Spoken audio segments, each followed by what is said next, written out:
अच्छा फिर कभी का 42वां भाग। आस्था कह रही है, पढ़ाई से बहुत दूर यूनिवर्सिटी प्रतियोगिताएं। यूनिवर्सिटी में इंटर यूनिवर्सिटी गेम्स और नाटकों की प्रतियोगिता चल रही थी। मैं, उन्नति, रोहिणी, शोभा और उषा के साथ देखने पहुंची वहां। हमारा विश्वविद्यालय भी भाग ले रहा था। नाटक अच्छा चल रहा था।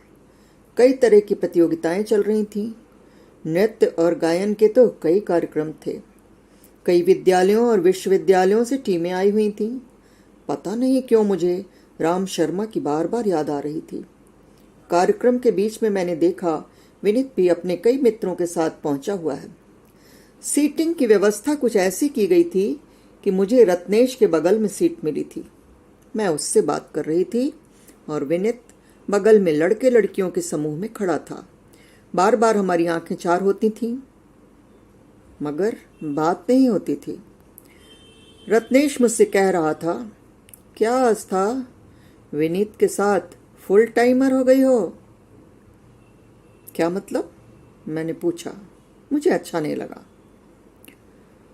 वह बोला, रानी भी उस दिन कह रही थी कि आस्था तो अब आती भी नहीं है। सारा समय और हर जगह विनीत के साथ ही देखी जाती है। मैं चुप। मैं अनभिज्ञ थी कि मेरी गतिविधियों पर सभी की निगाह लगी है, लेकिन इसमें अब कुछ किया भी नहीं जा सकता था।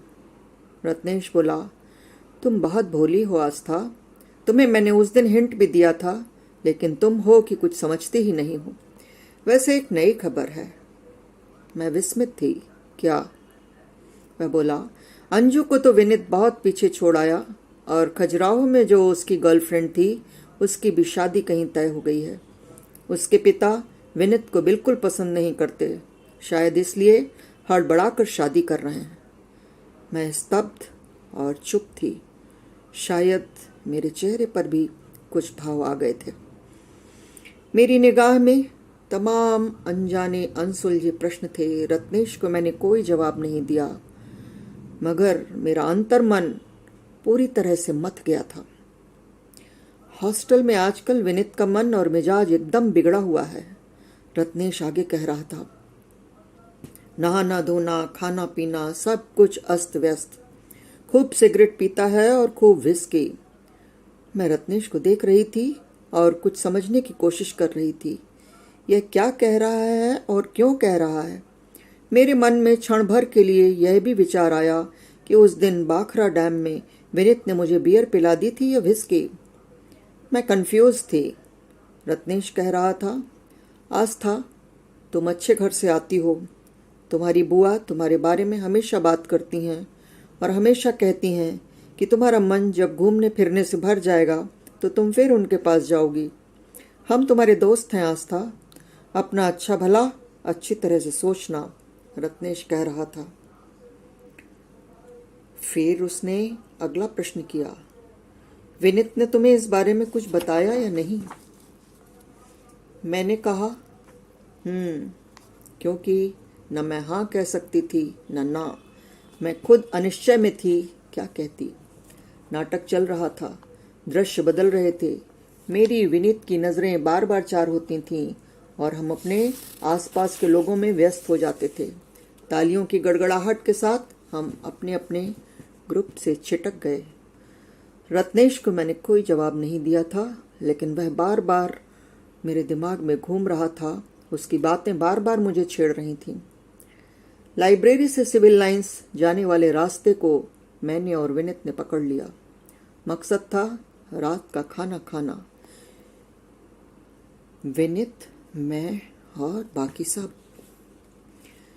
विनीत ऑटो ले रहा था, लेकिन मैंने टहलना पसंद किया। मुझे कुछ अच्छी तरह से याद है, उस दिन मैंने हरे लाल छींट के सलवार कुर्ते पर लाल दुपट्टा पहना हुआ था। विनीत बोला, आज तुम बहुत अच्छी लग रही हो आस्था। मैंने कहा, लेकिन तुम मुझे बिल्कुल अच्छे नहीं लग रहे हो। वह चौंका। क्यों? उसके हाव भाव से कहीं से नहीं लग रहा था कि वह जरा भी डिस्टर्ब है। या तो यह नाटक कर रहा है या रत्नेश ने झूठ बोला। मैंने कहा, जानते हो विनीत, 1 महीने के भीतर फाइनल एग्जाम हो जाएंगे। फिर मेरा रास्ता अलग, तुम्हारा रास्ता अलग। तुम्हारे पास तो तुम्हारी गर्लफ्रेंड खजुराहो में है, मेरा क्या होगा? वैसे भी तुम कहते हो तुम मुझे बेवकूफ़ बना रहे हो, और मैं बनती जा रही हूँ। क्या करूँ? तुम मुझे बुलाते हो तो मैं आने से रुक नहीं पाती। नहीं आस्था, मैं तुम्हें बेवकूफ़ नहीं बना रहा हूँ, सिर्फ सच्चाई बता रहा हूँ। कैसी सच्चाई विनीत? यही कि मेरा सारा इंटरेस्ट खजुराहो में था। मैं चौंक रही थी, मेरे ऊपर पानी फिर गया था। फिर भी मैंने पूछा, खजुराहो में था का क्या मतलब? वह बोला, मतलब यह है कि दीप्ति की एंगेजमेंट उसके पिता ने 10 दिन पहले कर दी है। कोई बड़ा भारी बिजनेसमैन है। दीप्ति का रो रो कर बुरा हाल है। मुझे तो लगता है मेरी दुनिया ही उजड़ गई है।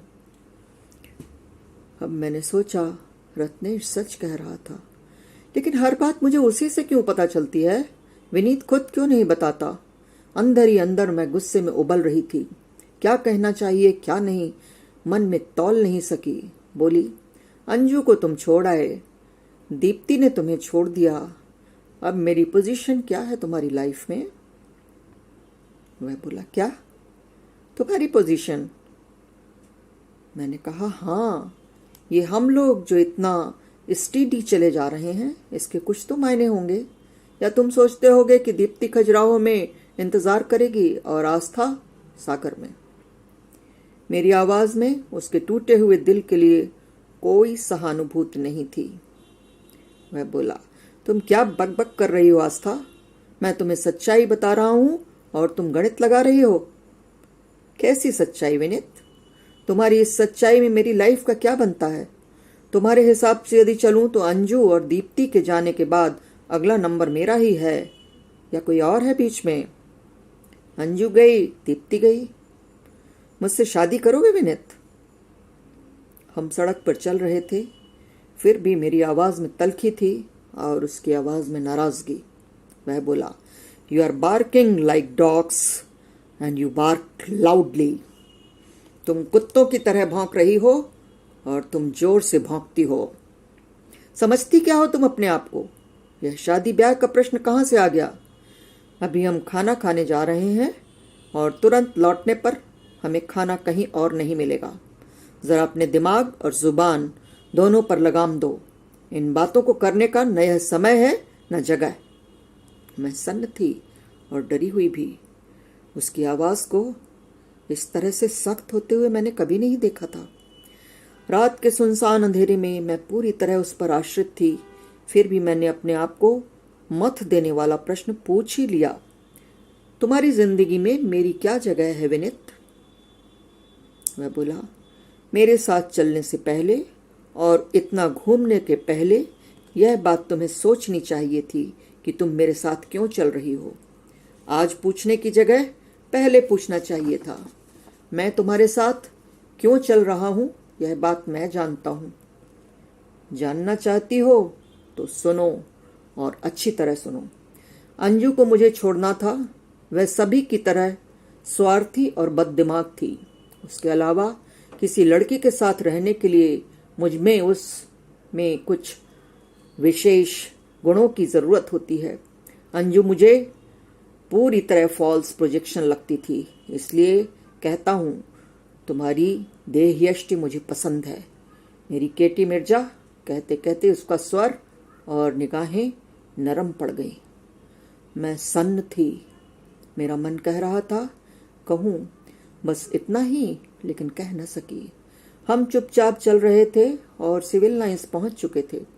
दुनिया की कोई भी सच्चाई सामने आ जाए, लेकिन भूख की सच्चाई दबती नहीं है।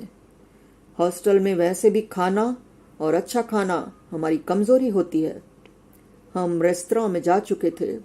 दोनों शांत थे, लेकिन अंदर गहरी उथल पुथल चल रही थी। हमने क्या मंगाया, क्या खाया, कुछ भी याद नहीं। पेट भर गया था तो भूख चुप हो गई थी। आगे का किस्सा अगले वीडियो में। मिलते हैं।